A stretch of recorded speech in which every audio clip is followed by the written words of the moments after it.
وكفى والسلام على عباده الذين اصطفى خصوصا على محمد المصطفى وأهل بيته الطيبين الطاهرين الشرفاء.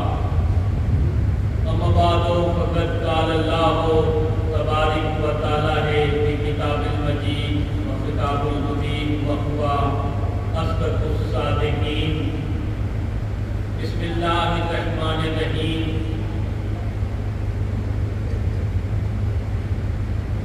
قل لا أسألكم عليه أجرا إلا المودة في القربى. صلى الله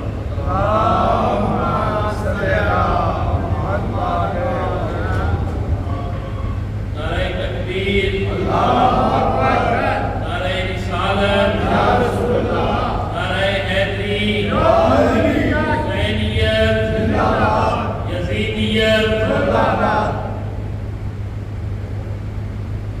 آج عشرہ محرم کی 2023 کے اس محرم کے آغاز میں اس عظیم ہستی کے لیے صف ماتم بچھائے ہوئے ہیں. وہ عظیم ہستی وہ حسین ہے جو کسی کا مقروض رہنا پسند نہیں کرتا. حسین کی بارگاہ میں کوئی آ جائے، حسین اسے خالی ہاتھ نہیں لوٹا. اور یہ مجلسیں، یہ حسین کی صدائیں، یہ لبیک یا حسین کی آوازیں بلند کرنا اس بات کا ثبوت ہے کہ لوگ حسینیت اور یزیدیت کے درمیان جو حد فاصل کھچی ہوئی ہے اس کو قیامت تک کے لیے برقرار رکھے ہوئے ہیں.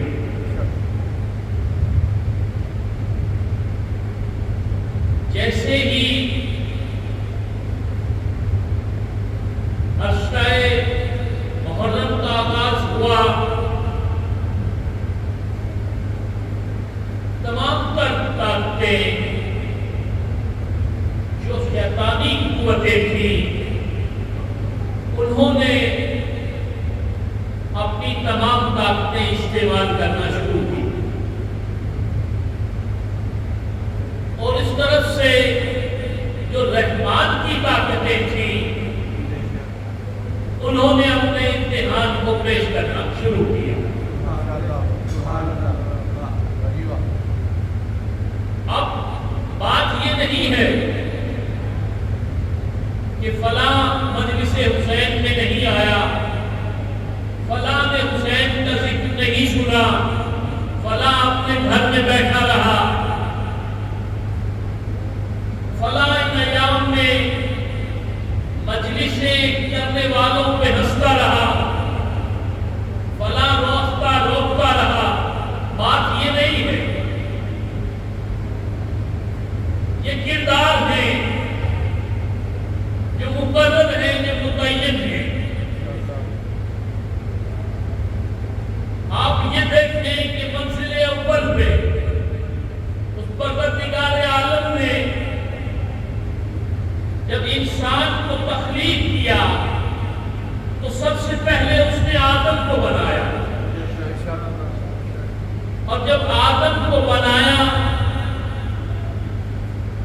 تو کہا کہ ہم آدم کو بنانے کے لیے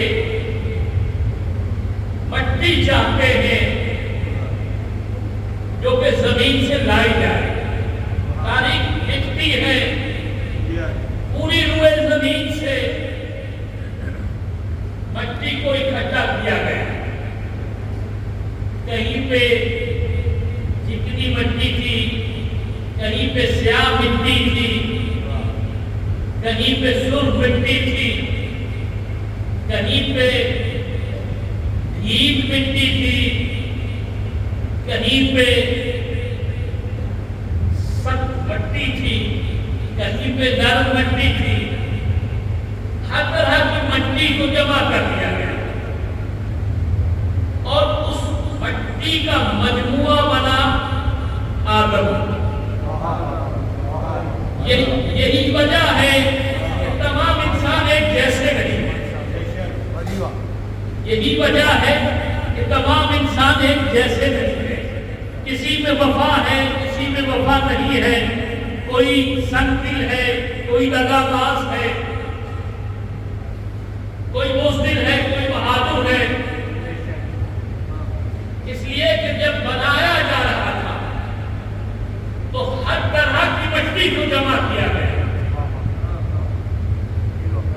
ابھی آدم کا پتلا بنا، ادھر سے جو فرشتوں کا سردار تھا اس نے دیکھا ایک مٹی کا پتلا بنا ہے اور وہ پروردگار یہ کہتا ہے کہ میں زمین میں اپنا خلیفہ بنانے والا ہوں. ابھی فرشتوں کا سردار تھا، شیطان نہیں بنا تھا. کیا کرتا؟ آدم کے پتلے کو پاؤں سے ٹھوکر مارتا اور گزرتا. اس کو بناتا ہے. کبھی آدم کے منہ سے داخل ہوتا اور باہر نکلتا. اس کو بناتا ہے. اگر اس بنانے والے نے اسے مجھ پہ طاقت دے دی تو پھر میں اس کی تابعداری میں نہیں آؤں گا. اور اگر اس نے اسے میرے تابع کر دیا تو میں اسے چھوڑوں گا نہیں.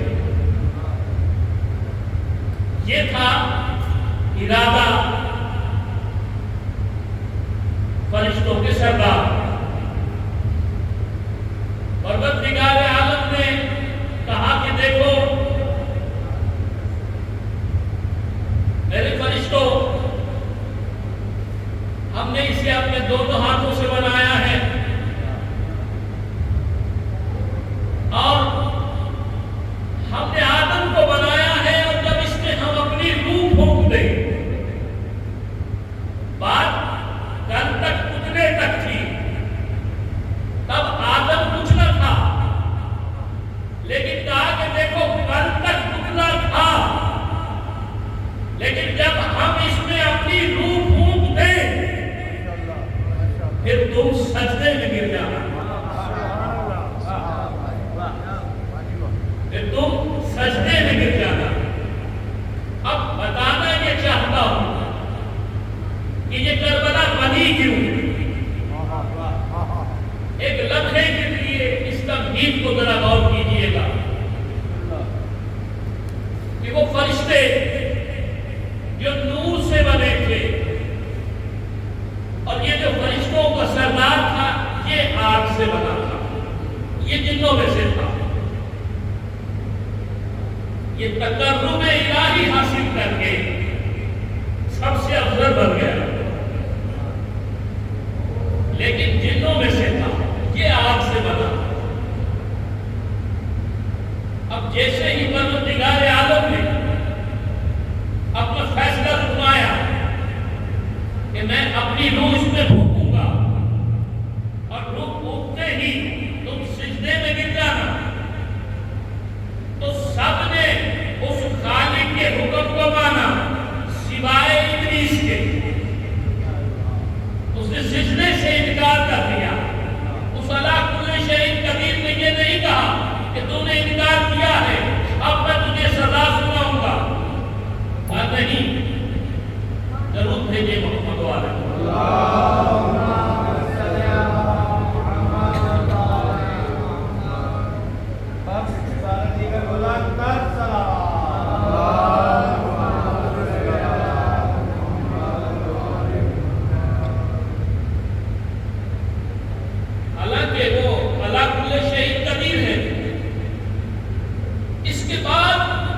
وضاحت طلب کی کہ جب سب سجدے میں گر گئے تو کیوں نہیں گرا؟ تجھے کیا امر ہوا کہ تو نے میرے حکم کو پورا نہیں کیا؟ جواب میں شیطان نے یہ نہیں کہا کہ پروردگار میں تجھے رب نہیں مانتا، یہ نہیں کہہ رہا۔ جواب میں اس نے کہا پروردگار تو نے مجھے آگ سے بنایا، اسے مٹی سے بنایا، آگ افضل ہے، مٹی مفضول ہے، تو اعلیٰ کو ادنا کے آگے جھکا رہا ہے، تو عدل نہیں کر رہا۔ ابلیس توحید کا انکار نہیں کر رہا تھا، عدل الہی کا انکار کر رہا تھا، اور یہ سوچ رہا تھا کہ آگ افضل ہے، مٹی مفضول ہے، یعنی اسے عدل الہی پہ شک آیا۔ جہاں اسے عدل الہی پہ شک آیا، اس پروردگار عالم نے کہا کہ تم ہمارے عدل پہ شک کرتے ہو، تم ہمارے بنائے ہوئے نائب پہ شک کرتے ہو، تم ہمارے بنائے ہوئے پہ شک کرتے ہو۔ بس یہاں سے وہ پروردگار عالم جلال میں آیا، ورنہ اس سے پہلے وضاحت طلب کی کہ جسے میں نے اپنے دونوں ہاتھوں سے بنایا تو اسے سجدہ کیوں نہیں کرتا؟ جواب میں اگر وہ کوئی اور عذر لیتا تو شاید پروردگار عالم اسے کوئی اور موقع دیتا، لیکن اس نے عدل الہی پہ حرف اٹھایا۔ پروردگار عالم نے کہا کہ دیکھ، ہم نے تجھے اسے سجدہ کرنے کے لیے اس لیے کہا ہے کہ یہ آدم تجھ سے افضل ہے، یہ آدم تجھ سے افضل ہے۔ اس کی دلیل ہم یہ قائم کرتے ہیں کہ ہم نے وہ جو نام ہے، جو اسما ہے، ان کے بارے میں جب ہم نے پوچھا تو تمہیں جواب آیا نہیں آیا؟ تم نے کیا کہا کہ ہم نہیں جانتے، پروردگارہ ہم نہیں جانتے۔ تو ہم نے علم کی بنیاد پہ، ہم نے علم کی بنیاد پہ اصول عدل کو قائم کیا، اور پھر ہم نے آدم سے پوچھا کہ آدم تم بتاؤ یہ نام کن کے ہیں؟ اور جب آدم نے کہا کہ یہ فاطمہ ہے، یہ علی ہے، یہ حسن ہے، یہ حسین ہے، تو ہم نے پڑھ کے کہا کہ دیکھا اب آدم کو سجدہ کرو۔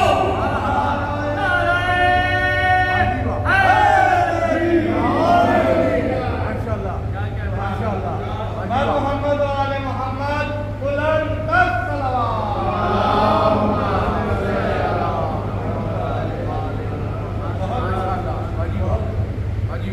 پروردگار عالم نے آدم کو جنت میں بھیجا،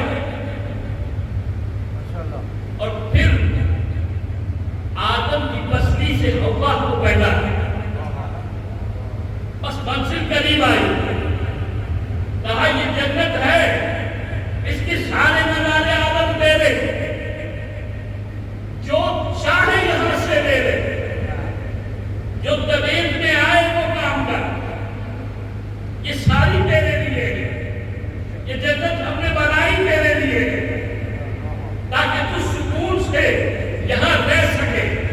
لیکن آدم یہ دیکھنا کہ یہ شیطان تیرا کھلا دشمن ہے، اس سے بچ کے رکھنا، اس سے بچ کے رکھنا۔ اور ساتھ میں یہ بھی واضح کر دیا کہ یہ فلاں درخت ہے، اس کے قریب نہیں جانا، اس کے قریب نہ جانا۔ اب پوری جنت میں کوئی کمی تھی، لیکن وہ جو اصلی دشمن تھا اس نے کہا کہ جب تو ٹھیک کہ آدم کو جنت سے نکال کے رکھوں گا، جب تو ٹھیک اس نے مجھے ملائکہ کا سردار تھا وہاں سے روندہ درگاہ کر دیا، اگر میں بھی اپنا بدلہ نہ دوں تو پھر شیطان کس چیز کا کہنا ہے؟ شیطان نے ایک سانپ کے جنت میں اپنی انٹری کی، اس وقت سانپ جو باہر ٹائپ ہوتے تھے،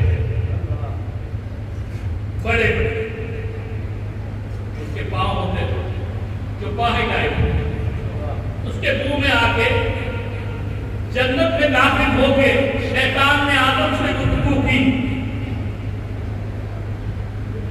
اور کہا کہ میں تیرا خیر خواہ ہوں، میں بڑا تیرا خیر خواہ ہوں، میں چاہتا ہوں کہ تو ہمیشہ کی زندگی گزارے، تو ہمیشہ کی زندگی گزارے اور ہمیشہ زندہ رہے، میں تیرے فائدے کے لیے۔ جب آدم اس کے بہکاوے میں نہ آئے تو اب شیطان نے جناب حوا کی طرف رخ کیا۔ اب چاہے یہ دنیا ہو چاہے وہ دنیا ہو، عورت ہمیشہ مرد کے آگے آئی ہے۔ ایک مرتبہ جناب حوا سے کہا کہ تجھے پتا ہے کہ اسے تجھے منع کیوں کیا گیا ہے؟ تاکہ تو ہمیشہ ہمیشہ کے لیے زندہ نہ رہ سکے، اور اس وجہ سے کہ اسے جب تو کھا لے گی تو میرے اندر کی بات آ جائے گی تو یہ فرشتوں کی طرح ہمیشہ ہمیشہ کی زندگی گزارے گی۔ حوا شیطان کے بہکاوے میں آ گئی اور اس درخت کے پھل کو کھا لیا۔ اب آدھا کام ہو گیا، شیطان آدھا کام کرنے میں کامیاب ہو گیا۔ اب ادھر آدم کو پتا چلا کہ حوا تو نے یہ کیا کیا، تو نے اس بات کو کیوں کھا لیا؟ تو تاریخ لکھتی ہے کہ ایک مرتبہ آدم نے حوا کی طرف دیکھا اور حوا ایک لمحے کے لیے پیچھے ہٹی، کہا آدم میرے قریب نہ آنا، میرے قریب نہ آنا۔ اب جدائی آدم کو قبول نہ تھی، اگر قریب آنا چاہتا ہے تو مجھے پھل کھا لے، تو حوا کی محبت میں آدم نے وہ پھل کھایا۔ ادھر پروردگار عالم نے کہا کہ ہم نے تمہیں یہ جو جنت دی ہوئی تھی، اب آدم و حوا تم یہاں رہنے کے قابل نہیں رہے۔ میں نے بتایا بھی تھا کہ کھلے دشمن سے بچ کے رہنا، دونوں کو زمین پہ اتارا، حوا کو کہیں اتارا، آدم کو کہیں اتارا۔ ایسے میں پروردگار عالم نے کہا کہ دیکھو ہم آدم کو بھی سزا دیں گے، ہم حوا کو بھی سزا دیں گے، ہم اس سانپ کو بھی سزا دیں گے، ہم اس شیطان کو بھی سزا دیں گے۔ سزا کے طور پہ آدم کو بھی نیچے اتارا، حوا کو بھی نیچے اتارا، اور سانپ کے جو پاؤں تھے وہ ختم ہوئے۔ سزا کے طور پہ اس کے پیٹ کو ننگا کر دیا۔ اب قیامت تک کے لیے سانپ گھسٹتا پھرے۔ یہ تو دی سزا سانپ کو، آدم کو بھی نکالا کہ تم قیامت تک کے لیے دنیا میں نکل جاؤ۔ یہ ضرورت کیسے ہوئی؟ ایسے مرحلے پہ ایک پتھر تھا جنت میں، سفید رنگ کا پتھر، جس پہ آدم بیٹھ کے تصویر الہی کیا کرتے تھے۔ جیسے ہی آدم کو نکالا گیا تو وہ پتھر رونے لگا، پتھر رونے لگا۔ جب پتھر کے آنسو بہ نکلے تو پروردگار عالم نے پوچھا تیری تو کوئی خطا نہیں ہے، تو کس لیے روتا ہے؟ اچھی بھلی جنت میں موجود ہے، پتھر کیا ارادہ ہے؟ کہا پروردگار میری جنت یہ تیری جنت نہیں ہے، میری جنت تو آدم سے تھی، اب آدم نہیں رہا، مجھے نہیں بھیج جہاں آدم کو بھیجا ہے. تو ایک وہ پتھر جو آدم کی محبت میں رویا. رونا اشعار بندگی ہے. رونا زندگی کی علامت ہے. رونا نجات ہے. رونا باعث بخشش ہے. پتھر کے آنسو پروردگار عالم کو اتنے پیارے لگے آدم کی جدائی میں. آدم قتل نہیں ہوئے. آدم کا خون ناحق نہیں بہایا گیا. صرف جنت سے نکالے گئے. اور اس آدم کی جدائی میں اگر پتھر ہوئے تو پروردگار عالم پتھر کو یہ مقام دے کہ قیامت تک کے لیے ہجر اسود بنا کے کعبے میں نصب کر دے.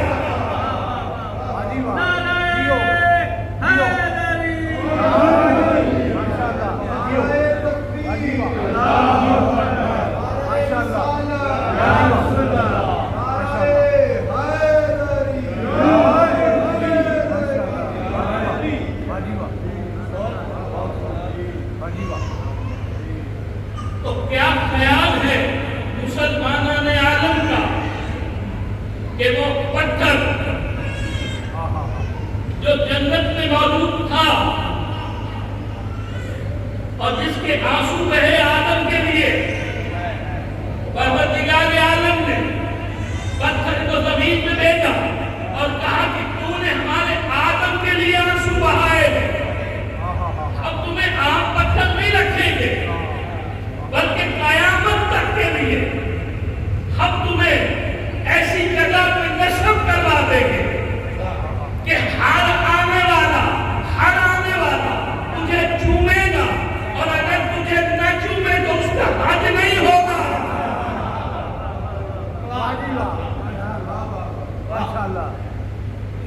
پروردگار کمال ہو گیا. پروردگار کمال ہو گیا. تو نے آدم سے محبت کرنے والے پتھر کو یہ مقام دیا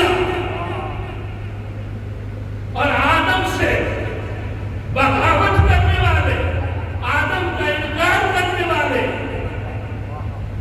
فرشتوں کے سردار کو آدم کا انکار کرنے میں قیامت تک کے لیے مردود بنا دیا.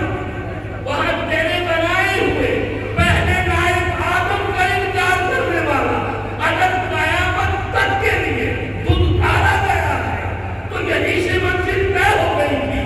اس نے اتنے سجدے کیے، اتنی عبادتیں کی، جگہ جگہ پر سجدے کیے. پروردگار عالم اگر ایک سجدہ نہیں کر رہا تو تو اسے معاف کر دے، کر گزر سے کام لے. تو ایک مرتبہ معاف تو کر دے. کہا نہیں، اس لیے کہ اگر ہم اس سجدے سے انکار کرتا تو شاید ہم معاف کر دیتے. یہ ہمارے بنائے ہوئے کا انکار کر رہا تھا. ہمارے بنائے ہوئے کا انکار کر رہا تھا. اور اگر آپ اس پہلی منزل پہ ہمارے بنائے ہوئے پہلے نائب کے انکار کرنے والے کو بخش دیا جاتا تو کل کو ہمارے نائبین سے بغاوت کرنے والوں کے لیے نشان بن جاتی کہ وہ بھی بخشا گیا تھا، ہم بھی بخشے جائیں گے.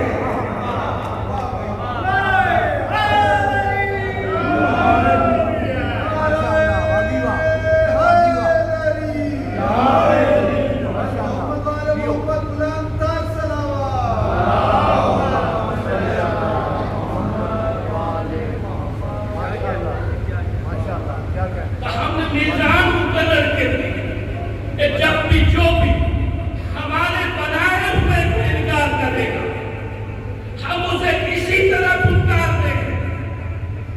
یہی سبب ہے کہ اس پروردگار عالم نے انبیاء بھیجے، اپنے رسول بھیجے، پیغام رساں بھیجے اور پہلے نبی بھیجے، پھر امتی کو بنایا کہ کہیں پہلا انسان بھی دامن الہی پہ اعتراض نہ کر دے کہ پروردگار میری ہدایت کے لیے کوئی تھا نہیں. پہلے ہادی بھیجیں گے پھر امتی بھیجیں گے تاکہ کوئی دامن الہی پہ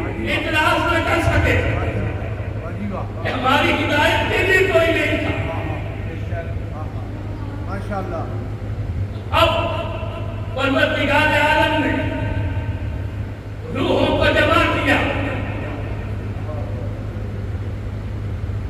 ایک مرتبہ دائیں ہاتھ سے قیامت تک کی تقریب کے لوگوں کو جمع کیا, پھر بائیں ہاتھ سے جمع کیا.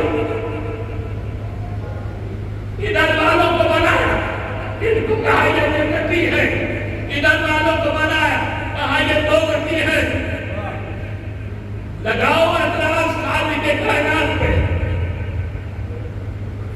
بنانے والے نے تخلیق کیا, دائیں ہاتھ والوں کو کہا یہ جنتی ہے, بائیں ہاتھ والوں کو کہا یہ دوزخی ہے. تخلیق کر کے لوہے محفوظ کے قیامت تک کے لیے لکھ دیا. منزل تو طے ہو گئی دوست. اس کی نگاہ میں جو جنتی تھا اس نے پہلے دن پکڑ کے ایک طرف کیا, جو دوزخی تھا اسے پہلے دن پکڑ کے دوسری طرف کر دیا. اب ہم کس بات کی مشقت کر رہے ہیں؟ اگر محنت کرنے سے ملتی تو وہ جو جہنم میں جا رہے تھے اس وقت ان کا کیا قصور تھا؟ اگر عبادتیں اور ریاستیں کرنے سے ملتی تو پھر وہ جو جہنم میں جا رہے تھے ان کا کیا قصور تھا؟ تو بڑی مشکل بن جائے گی ہمارے لیے یہ طے کرنے والی بات کہ اب کریں تو کریں کیا. وہ تو فیصلہ کیے بیٹھا ہے. کہا کہ ایسے ہے کہ ہم نے قیامت تک کے لیے آنے والوں کے لیے راستہ رکھ دیا کہ جو جنت میں جائیں گے وہ زندگی کے کسی لمحے میں اچھے کام کریں گے, کسی لمحے میں برے کام کریں گے, کبھی اچھے کریں گے کبھی برے کریں گے. کام کرتے کرتے کرتے کرتے ہم ان سے کوئی ایسا کام لیں گے, ہم ان سے کوئی ایسا کام لیں گے کہ وہ حق ادا ہو جائے گا جو ہم چاہتے ہیں. اور جو یہ جہنم میں جانے والے ہیں یہ جہنم میں جائیں گے, یہ کام کریں گے, لیکن ان سے کچھ ایسے کام سرزد ہوں گے جن کے سبب انہیں جہنم میں ڈال دیا جائے گا. اب پروردگار عالم بڑی مشکل میں پھنس گئے کہ کریں تو کریں کیا. ادھر تیرے رسول نے بڑھ کے کہہ دیا کہ میری امت کے 73 فرقے ہوں گے, ان میں سے ایک جنت میں جائے گا. بڑی مشکل ہو گئی کہ 73 فرقے ہوں گے, ان میں سے ایک جائے گا. اب ہر ایک کہہ رہا ہے کہ وہ میں, ہر ایک کہہ رہا ہے کہ وہ ایک میں ہوں. حدیث بھی ہے اور حدیث بھی صحیح سند کے ساتھ ہے. اب بھاگ بھی نہیں سکتے کہ میری امت کے 73 فرقے ہوں گے, ان میں سے ایک جنت میں جائے گا. ہر ایک کو کبھی یقین ہے, پورا یقین ہے کہ وہ جنتی میں. اب ہاتھ جوڑ کے پوچھنا یہ چاہتا ہوں کہ سب سے پہلے سنی آ جائے تو میرے زیادہ قریب ہے. سنیوں کو جنت میں بھیجنے کا فیصلہ کرتے ہیں کہ پہلے آپ آ جائیں, کیونکہ ٹیسٹ لیتے ہیں. اچھا کیا سنیوں میں سارے لوگ اچھے ہیں؟ کیا سنیوں میں سارے لوگ اچھے ہیں؟ سبھی نمازیں پڑھتے ہیں, سبھی روزے رکھتے ہیں, سبھی حج ادا کرتے ہیں, سبھی کافر نہیں ہیں, سبھی منافق نہیں ہیں. تو پروردگار ایک فرقے کے سارے لوگوں میں تو ہر طرح کے لوگ ہیں, تو کیا یہ سارے چلے جائیں گے؟ اچھے بھی ہیں برے بھی ہیں. تو حسام الدین ہم نے تمہیں یہ تو نہیں کہا کہ ہم اچھے برے دیکھیں گے. ہم نے تو اپنے نبی سے یہ کہلوایا ہے کہ 73 میں سے ایک جائے گا, پورا کا پورا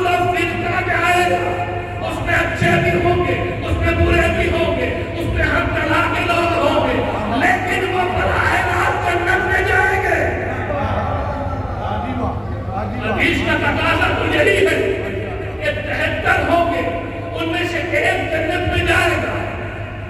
تو اب طے کر لو کہ اگر کوئی اور فرقے والا ہے تو وہ پورے کا پورا فرقہ جنت میں جائے گا۔ جتنے بھی فرقے بنے، تمام فرقے 73 کے 73، ان میں سے کوئی ایک بھی پاسبلٹی ایک ہی ہے، دو نہیں کہ سنی شیعہ بھائی بھائی کا نعرہ نہیں، یا اہل حدیث شیعہ بھائی بھائی والا نعرہ نہیں، وہ ایک ہے۔ اس لیے اب اس اتحاد کی ضرورت نہیں ہے اس پروردگار کو جو نام نہاد اتحاد تم کرنا چاہتے ہو۔ پروردگار کو یہ اتحاد نہیں چاہیے، وہ یہ کہتا ہے کہ میں نے دین دیا ہے، فرقہ نہیں دیا۔ میرا محمد فرقہ لے کے نہیں آیا تھا، دین لے کے آیا تھا۔ اگر میری طرف پلٹنا ہے تو دین کے ساتھ پلٹو، فرقے کے ساتھ نہیں پلٹو۔ اپنے آپ کو فرقے والا نہ کہلاؤ، تب تو ٹھیک، پھر میری طرف پلٹو۔ تو پروردگار ایسا کہاں سے ڈھونڈے جس میں گھس کے بیٹھ جائے اور جنتیوں میں پہنچ جائے؟ اس لیے کہ پورا فرقہ جنت میں جا رہا ہے۔ آج تم نے نہیں دیکھا موسیٰ کے ساتھ، موسیٰ کی ساری قوم تھی، موسیٰ کے ساتھ موسیٰ کی ساری قوم تھی، اس میں اچھے بھی تھے، اس میں برے بھی تھے، اس میں ہر طرح کے تھے۔ ادھر اس کے مقابل میں فرعون کے ساتھ اس کی ساری قوم تھی، اس میں اچھے بھی ہوں گے، برے بھی ہوں گے۔ ہم نے فرعون کو اور اس کی پوری قوم کو رکھ دیا، ہم نے موسیٰ کو اور اس کی پوری قوم کو بچایا۔ ہم یہ نہیں دیکھتے کہ پیچھے کون ہے، ہم یہ دیکھتے ہیں کہ آگے کون ہے۔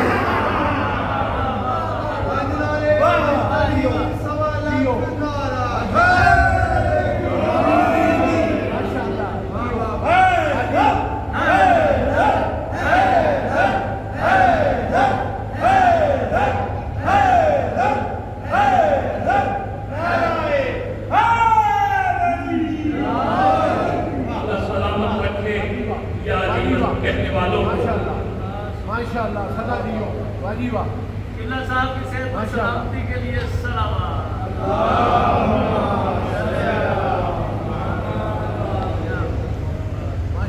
کہ ہم یہ نہیں دیکھتے کہ پیچھے صف میں کون ہے، ہم یہ دیکھتے ہیں کہ آگے کون ہے۔ کیا تم نے نہیں دیکھا کہ ہم نے اسی قرآن میں کہا کہ ہم ہر شخص کو اس کے امام کے پیچھے اٹھائیں گے، اور جہاں اس کا امام جائے گا وہاں وہ شخص چلا جائے گا۔ جن کا امام شیطان ہے وہ شیطان کے پیچھے اٹھائے جائیں گے۔ اب جن کا امام کوئی اور ہے وہ اس امام کے پیچھے اٹھائے جائیں گے۔ کوئی امام مسجد کے پیچھے اٹھنا چاہے تو مجھے کوئی اعتراض نہیں ہے، کوئی اپنے بنائے کے پیچھے اٹھنا چاہے مجھے کوئی اعتراض نہیں ہے، لیکن میں ایک آسانی دینا چاہتا ہوں کہ ایسے کوئی امام بناؤ جو کم سے کم جنت کے جوانوں کے سردار ہو، جسے اپنی جنت میں شک نہ ہو۔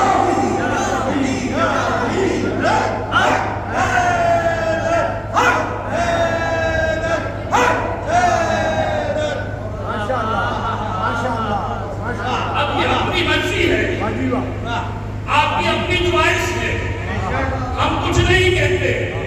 اب کسی بھی فرقے سے ہو، کسی کی بھی پیروی کرنا چاہے، کسی پہ کوئی قدرہ نہیں ہے، ہر ایک کی اپنی مرضی ہے، ہر ایک کی اپنی سوچ ہے، وہ جس کے بھی پیچھے جانا چاہے چلا جائے۔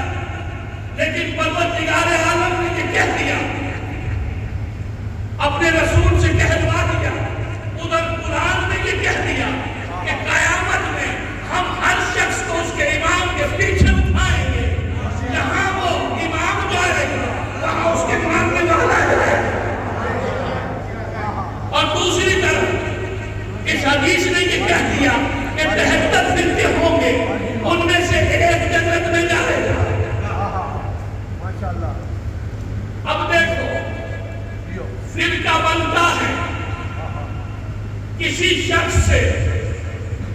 فلاں کے فالوور ہیں، فلاں کے ماننے والے ہیں، تبھی فقہ بنتی ہے نا۔ بڑا آسان کرتا ہوں، امام ابو حنیفہ رحمۃ اللہ علیہ، آپ ایک فقہ کے امام، آپ نے ایک فقہ کی بنیاد رکھی۔ آپ کے شاگرد امام شافعی، انہوں نے تھوڑا سے آپ سے اختلاف کیا فقہی مسائل پہ، اور انہوں نے ایک اور فقہ کی بنیاد رکھی جسے فقہ امام شافعی ہے، اور امام حنبل تھے، حنبلی فقہ کے ماننے والے بھی ہیں، پوری دنیا میں موجود ہیں، اور امام حنبل کے ماننے والے تھوڑا سا امام شافعی کے شاگرد تھے، ان سے تھوڑا اختلاف رکھتے تھے، دین سب کا ایک تھا، دین سے کسی کو اختلاف نہیں، فقہی مسائل میں اختلاف تھے۔ تو امام ابو حنیفہ کے ماننے والے، امام شافعی کے ماننے والے ہو گئے، امام مالک کے، امام حنبل کے ماننے والے ہو گئے، ادھر ایک فقہ کے امام جعفر صادق آئے، ان کے ماننے والے بھی ہو گئے۔ اب سب نے مل کے یہ کہا کہ دیکھو، امام ابو حنیفہ، کسی نے پوچھا کہ آپ سلسلہ سند کہاں سے لیتے ہیں؟ آپ سلسلہ سند کہاں سے لیتے ہیں؟ کوئی حدیث کی بات آپ نے لینی ہو، کہاں سے لیتے ہیں؟ کہا اسی سلسلے سے لیتے ہیں جس کی کوئی کڑی ٹوٹی ہوئی نہیں ہے۔ اسی سے لیتے ہیں۔ اور امام شافعی رحمۃ اللہ علیہ نے تو حد کر دی، لوگ قلم توڑتے ہیں، آپ نے دم توڑنا ہے، یہ کہہ کے کہ دیکھو شافعی جا رہا ہے، لیکن آج تک علی کو نہیں سمجھ سکا۔